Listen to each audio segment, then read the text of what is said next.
It's Red Eye Radio. Gary McNamara and Eric Harley talk about everything from politics to social issues and news of the day. Whether you're up late or you're just starting your day, welcome to the show. From the Uniden America Studios, this is Red Eye Radio. All across America and around the planet, we are Red Eye Radio. He is Eric Harley, and I'm Gary McNamara. Welcome and good morning. Thank you for being here.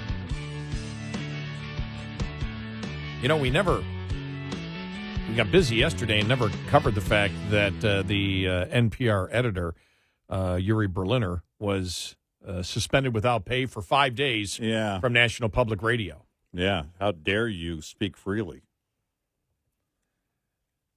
You had the NPR CEO, Catherine Mayer, attack him and made clear that NPR had no intention to change what they do.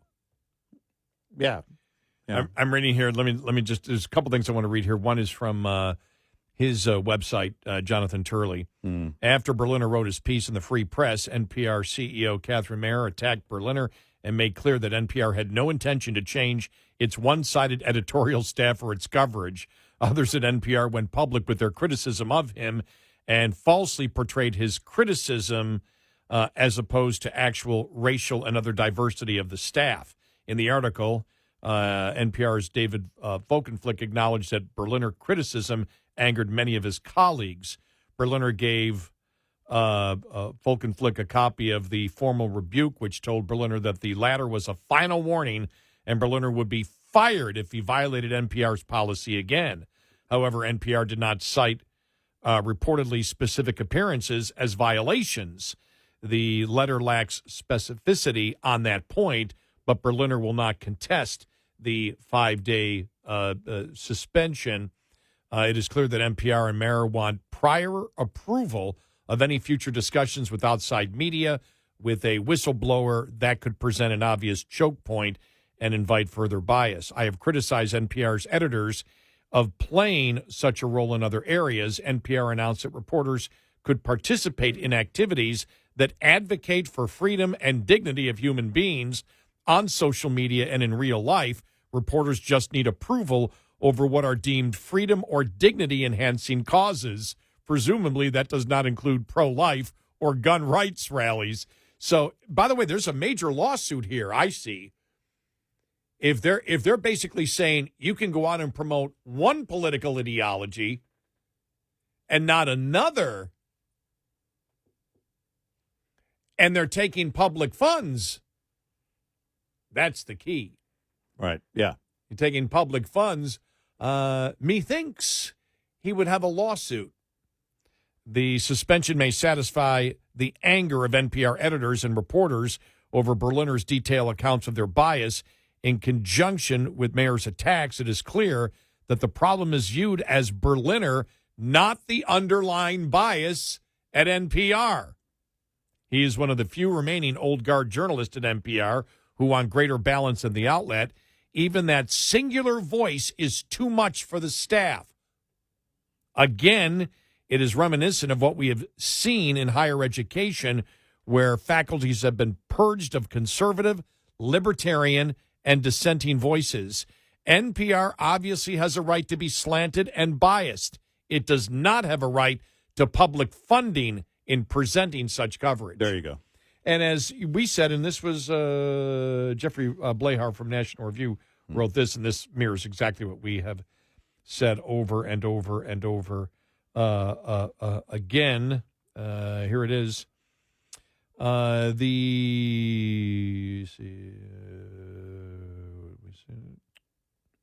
it is.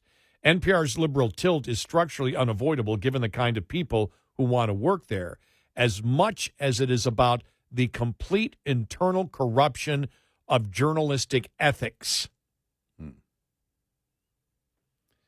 To wit, his discussion of the Hunter Biden laptop scandal is the ultimate confirmation of priors for suspicious conservatives. I listen as one of NPR's best and most fair-minded journalists. This is from his article. Said it was good we weren't following the laptop story because it could help Trump. And that's the entire thing. Look, you can be liberal. You know, you can be liberal, whatever you want, if that's what you wish to be. But don't tell us you're journalists. That's the point. Yeah. They're saying they're being fair. And think about this. I didn't see anybody stating that they wish to present both sides of the issue. I didn't hear Mara say that. No. She said, what he's saying is untrue. What part of it is untrue? Right. This may be the catalyst that kills public funding for NPR and PBS. Well, it's interesting because, it coming from a obviously credible source and his piece in the Free Press and the way it was laid out. And also, the reaction, the response by leadership there at NPR. And it was kind of, the punishment was kind of, delayed for a few days. It's not like they came out immediately and did this. And, who knows why that is. Likely because they're trying to measure, all right, how do we balance this with everybody else here at NPR being angry at what he did.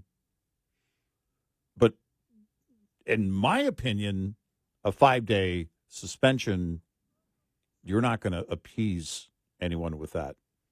No, anyone you're not. that's No, angry at him at NPR, you're not going to win them back over. That's not going to smooth things out with them, I don't believe. I would go a step further than either of the two articles that I read there.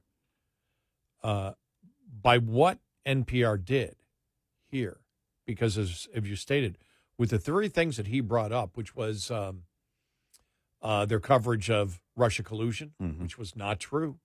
None of it was true. And he said when it wasn't true, they didn't come back and say we were wrong on this. Right. The laptop story and COVID. Every single thing that Berliner brought up in that was true. Yeah. About what they did. Think about this. NPR is losing it. Absolutely losing it because one of their editors, longtime editors, who comes from the old school that, hey, I'm a liberal, but I'm a journalist. Yeah. It's the same thing. Look, you and I are conservative libertarian, and we promote what we believe. But we don't discuss things that we don't advocate things that are untrue. We don't make an argument for things that aren't true, and we investigate whether it was Russia collusion from day one or whether it's what they possibly have on Joe Biden and Hunter Biden. We have always followed what the law is, what legal influence peddling is, and illegal influence peddling, and we've gone point by point by point by point. Yeah. Yeah. Everything that Berliner said of the failings of NPR is true. And think about this. NPR, that claims to have journalistic ethics, is furious because no one has stated, they said, well, we disagree with his overall opinion that we're, biased and, we don't do the proper job. But nobody debated him on the specifics of what he was talking about when it came to Russia collusion, Hunter Biden's laptop, and the way they covered COVID. No one said what he said was untrue. They're simply trying to say that since we only promoted one side of the story, which happened to be not true, and really didn't spend as much time correcting it, because that would be one thing. If you and I, if there was somebody out there promoting something that we thought was credible, and they kept promoting it, and everything they said was a lie, would we spend 2 seconds on it and move away? No, I mean, we would never do that. You break it down. And that's the thing. If you're coming at me, if from NPR standpoint, he was basically pointing the finger at them and how they handled all those stories. I would have said, nope. Here's where he got it wrong. Yeah, because what I would do is I wouldn't just say he's wrong. I would discredit him. He has no credibility because what he left out was we did this, this, this, and this. And they didn't do that. Well, here's the thing. They know he's telling the truth. Otherwise, they would have fired him. Right. Because if you come out in public and lie about what we did, yeah, you're fired. Yeah, you're gone. And I can justify firing you because you told this lie, this lie, this lie, this lie. They couldn't do it. They're just upset that he exposed them, and they have this rule where you can go out and talk to people when we approve it, and you didn't get it approved. Well, and if you're saying something disparaging about your employer, you're writing it, right? And it's untrue. Oh, that's grounds immediately. And by the way, it would be a good reason to fire somebody. Yeah. You have cause right there. If I came out and, I still might get fired for telling the truth that management favors Eric over me. Mm-hmm. Right. Our wonderful management does that. I don't know why. Part of their sweet nature, probably. But even worse would be if I lied and said management favors you because why would management favor you? What would be I'm trying to think of something ridiculous. Actually, I can't even come up with a reason. I'm sitting here struggling going, oh, yeah, what would that be? I'll get back to you. We're in contract we're in contract negotiations with the company, and I say that they favor Eric because Eric is I don't know I can't come up with anything. We'll think of something. I don't know. See, you're so perfect, I can't come up with anything. Yeah, that's it. That's your fault. Right. Yeah, because he's perfect. Because he's perfect. They could fire you for lying. That's See? it. I just come up with it. Grounds for dismissal. They're right favoring there. Eric in our contract negotiations because they think he's perfect, and I know he's not. Right. It's like, no, you're totally fired. That was a lie. That was a lie. We never thought Eric was totally perfect. But that's the amazing thing here. They're not saying he's wrong anywhere. No, and they didn't fire him. Right. And they didn't fire him because you had it. If it was a lie, you're lying about what your company did. Because you would be undermined if you were lying and going at your employer. But, in a big way, discrediting NPR through lying, that would be grounds for dismissal and quite possibly a lawsuit against it. Yeah. Mm-hmm. You got in the way of us getting more public money. I was going to say you hurt our profits, but that's pretty much their profits. No, that's a great point. You hurt a revenue flow by telling the truth. Exactly. We're still letting you go, but Yeah. we're letting you go because you possibly have hurt one of our revenue sources by telling the truth. And the ironic part is, by firing him, they would create one less taxpayer. And one less salary, though, from the other side. It just is, they get you coming and going. That's the tell right there. They were trying to appease everyone else at NPR who hated him for doing that. By the way, when he comes back, that's going to be a party. Right? Unless they're all working from home. Well, I think you need to work from home from now on. Yeah, right. Maybe he is. Maybe he's always worked from home. I don't know. Yeah, that's true. Yeah. Really interesting on their response, though. We're gonna suspending you for telling the truth. I was going to say the company Christmas party would be odd, but I'm sure they don't have a Christmas party. There isn't one. Never mind. But the winter solstice Yeah, bash, exactly. I mean, that's just a wonderful thing to go to. Yeah, it Aren't is. you so happy it's winter out? Are you Right. celebrating winter like I do? Doggone it, I love putting on my goulashes Right. and going out there in the snow. And eating vegan cake. That's going to be great. Hey, what's this thing over here? That's a holiday tree. Yeah. What holiday? Yeah. 86690 Red Eye. This morning's USDA Farm Report is brought to you by House Products.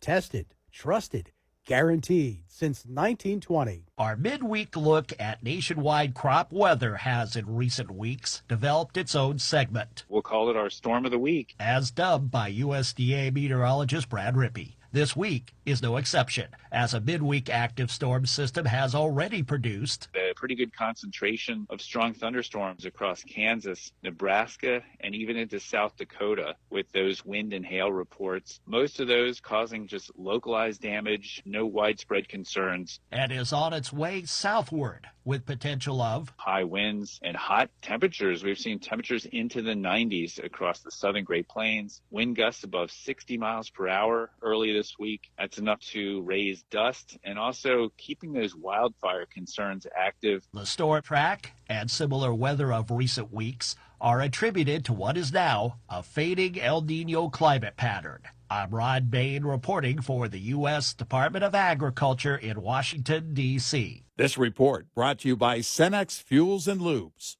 Coming up, more with Gary McNamara and Eric Harley. It's Red Eye Radio.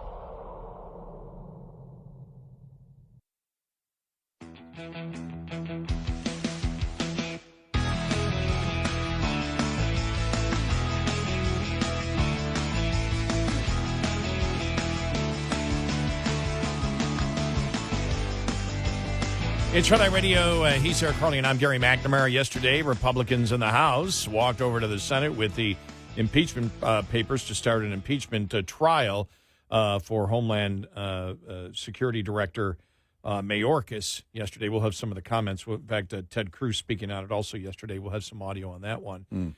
Here's one that we'll look at. This is from the College Fix.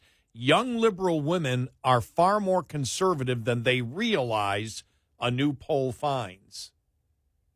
Okay, we'll check. All right. We'll check that out. But Okay. first, Jerome Powell spoke yesterday. Yeah.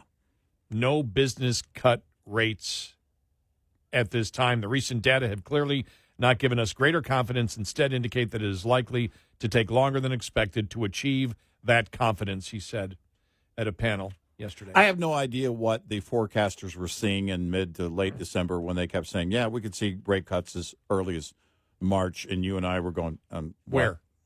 What?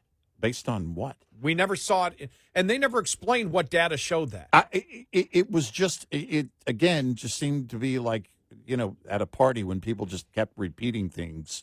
And it's like, well, wait a minute, show me. And then January hit, and then you got into the inflation numbers, and now we've seen the first quarter. The first quarter inflation numbers are behind us, and we see that trend because we didn't see where that would be, where that 2% inflation rate target would be met, and that's what Powell was focused on yesterday. Now, what was interesting is that he also implied they will not raise the rates.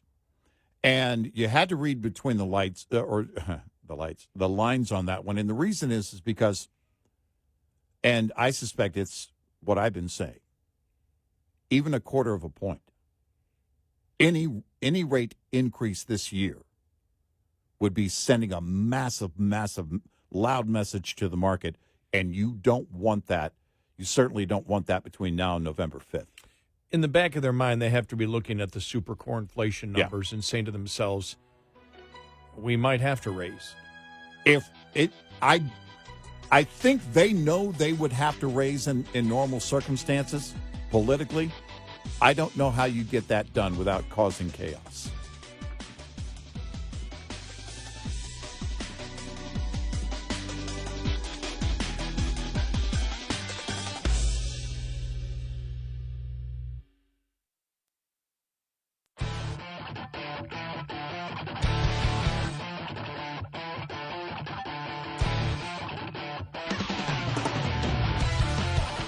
You're listening to Red Eye Radio from the Uniden America Studios.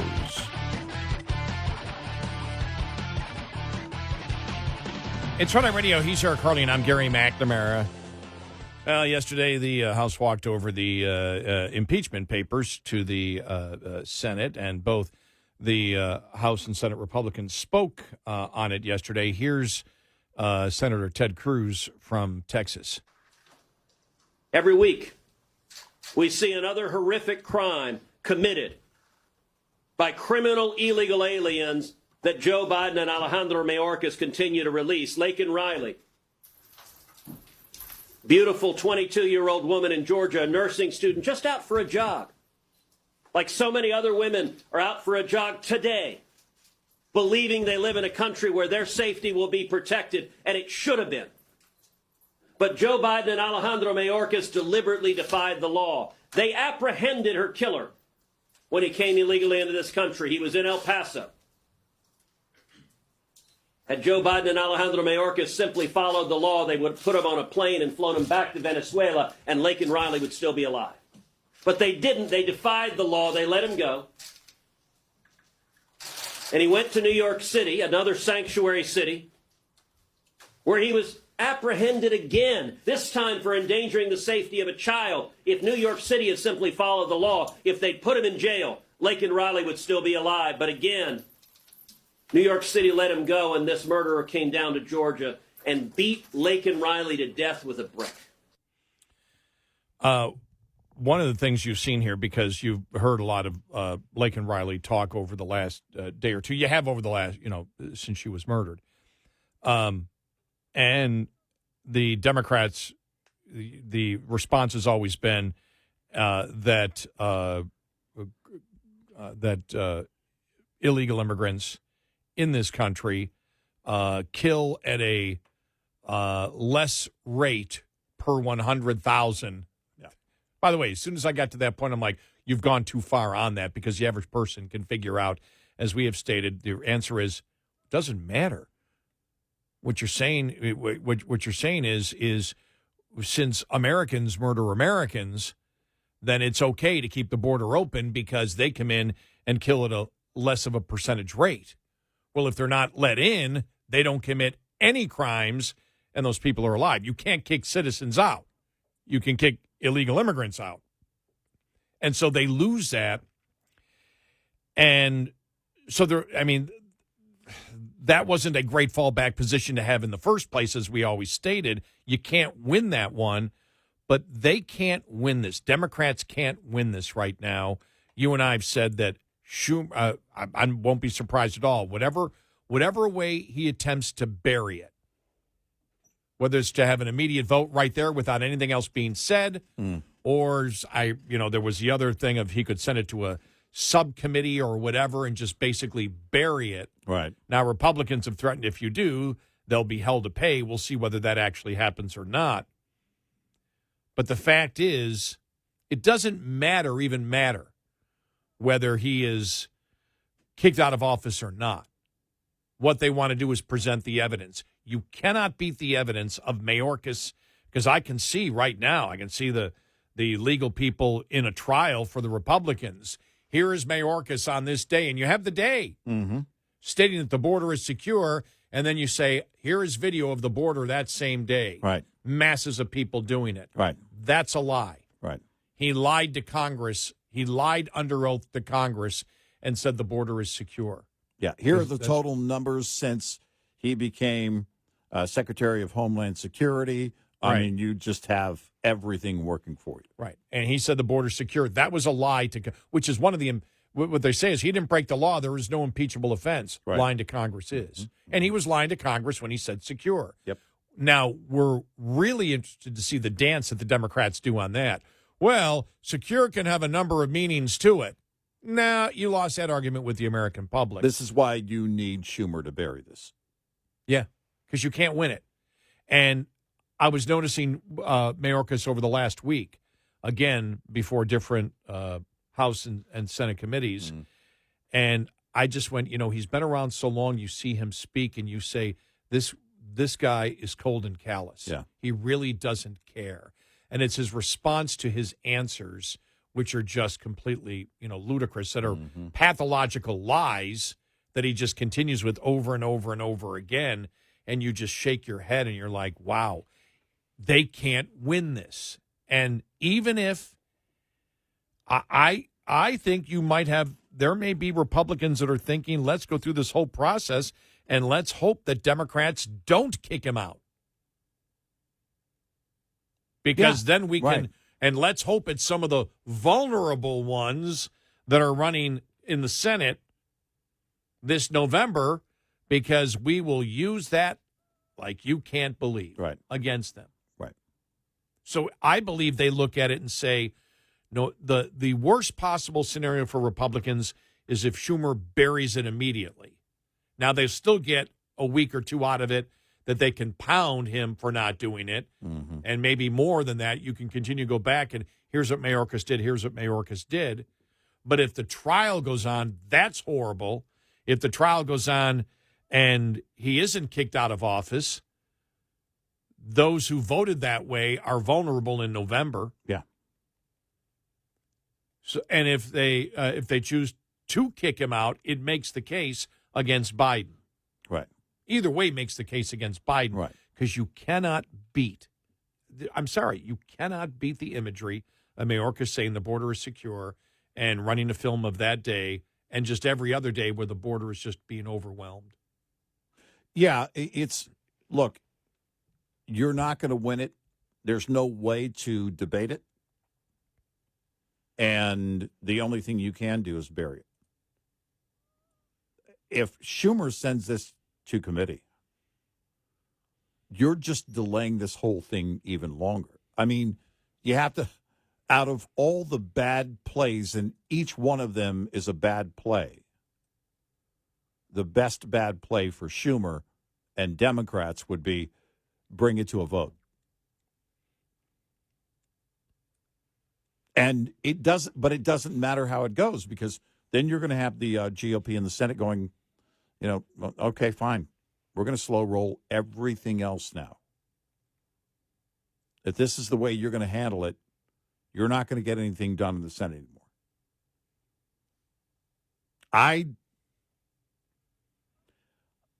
I don't know what Schumer will do. It's impossible to predict.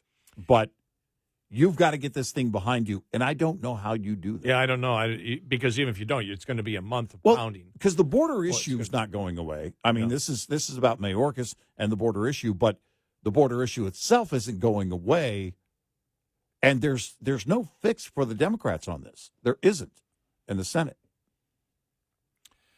All right, so here we go. This is from the College Fix. While many young women are labeling themselves liberal, new polling data found they share many common convictions held by conservatives.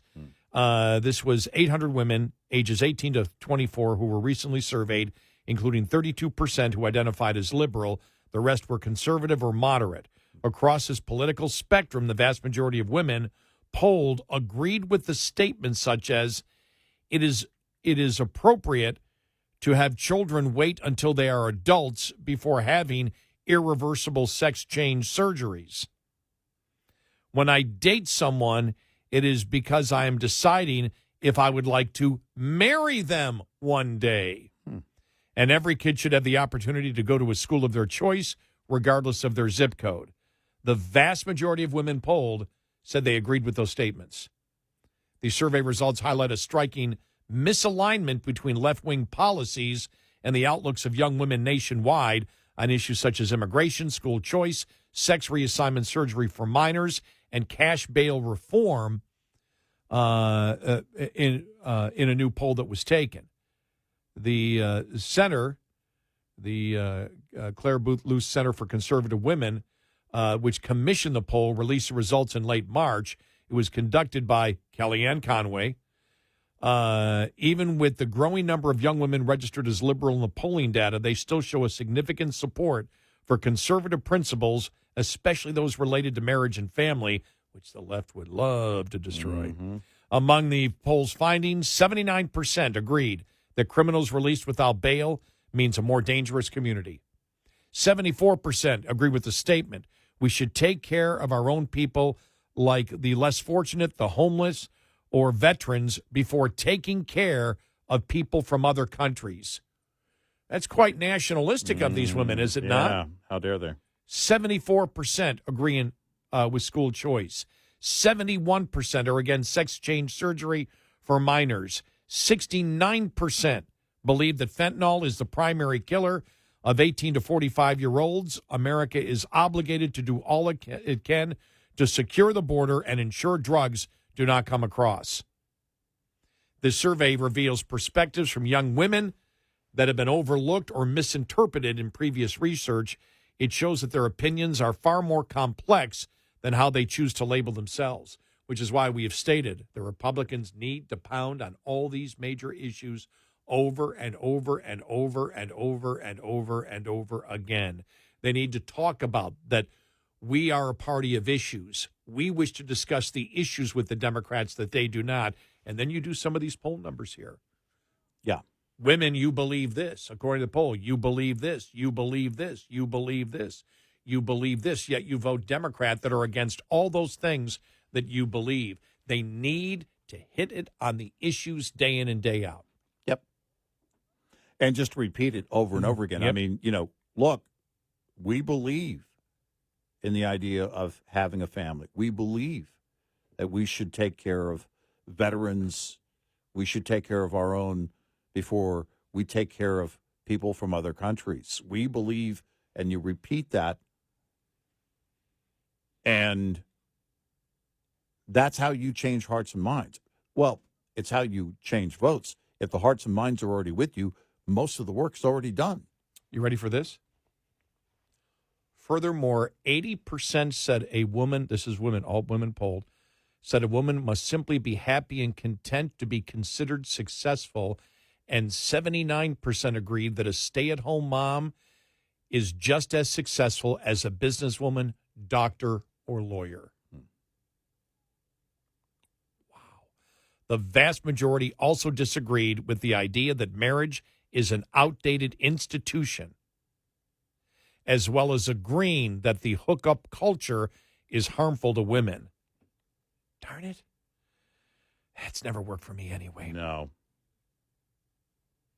Women may be unconsciously leaning more and more conservative, the center's news release stated.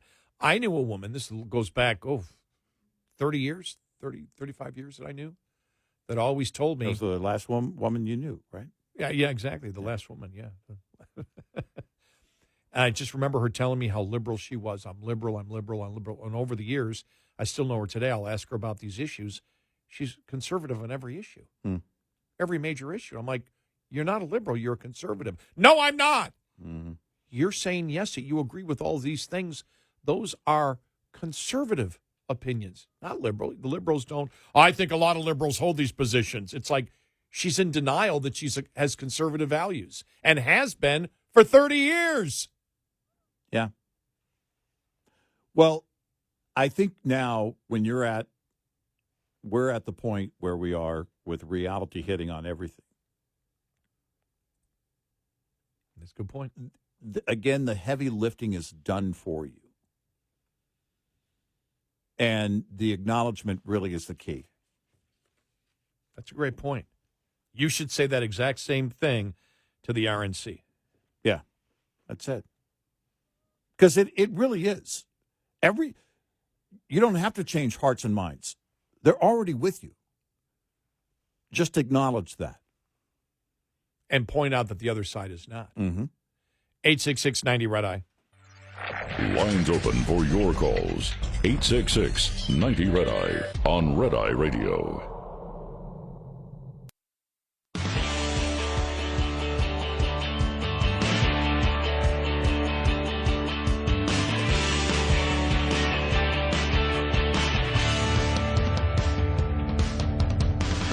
It's Red Eye Radio. He's Eric Harley, and I'm Gary McNamara. And a message of how you should go out there in the world today. Just some inspiration for you. Be like John Mellencamp. Stay at home. Nobody needs to do anything. Just why? Be angry at everybody and everything. Why? Like scream at the people that have provided you this. your living for the last Okay, what rock 40 star years. gets on stage and says, "Hey, you people, get out of my yard"? It's over at that point. after they paid to get in to see you. He actually said, "I don't need this. Yes. I don't need this. Why are you people here?" This isn't a concert. It's a performance. What, do you think I'm a singer? No, I'm here to lecture you that Biden is the greatest president ever. Why is everybody looking at me? I'm angry, damn it. Just weird, man. Just I know, what a weird dude.